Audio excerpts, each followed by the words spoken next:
Hello and welcome. My name is Commander Crimshadow, and this is Elite Dangerous News for September 27th. In this week's quick news, I'll be looking at the effects of the Rockforth Fertiliser fiasco, the September Patch Palooza, a quick look into the future, and some news on my upcoming collaboration video.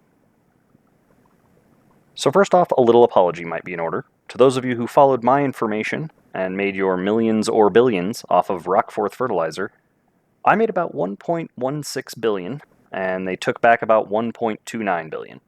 My guess is they took the profit, but let us eat the costs of the transaction. Now, I know it's easy to get salty here, and I know that given my large amount of resources, it didn't really hurt me that much. I will, however, acknowledge that it was an exploit, and it was their prerogative to take it back.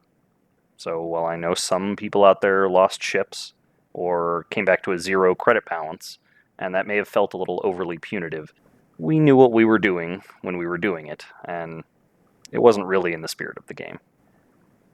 That being said, it does look like the game is finally returning to its proper order. Most of the game-breaking bugs seem to have been fixed by a multitude of server-side fixes and a patch earlier this week. PlayStation 4 users seem to have been hit especially hard, so it's good to see them starting to come back online. Also, for those of you who have been fans of my Codex series, it looks like FDev have added a few plants as cockpit customizations, including the peduncle pod, the anemone, and the brain trees. Looking towards next week, next Thursday and Friday, I'll be participating in the Hutton Truckers Around the Verse in 80 Days race. That might impact my videos some, might come out a day or two later, just wanted to give the heads up. Lastly, I wanted to share that I've been working this week and last on a collaboration project with one of the other YouTube content creators.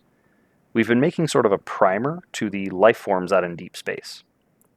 I'm not going to say too much more about it right now as it's still in development, but stay tuned for more info on it later.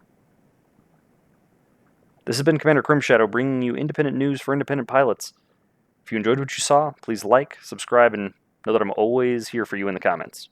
Join me next time for more Elite Dangerous News, where I'll be jumping so you don't have to.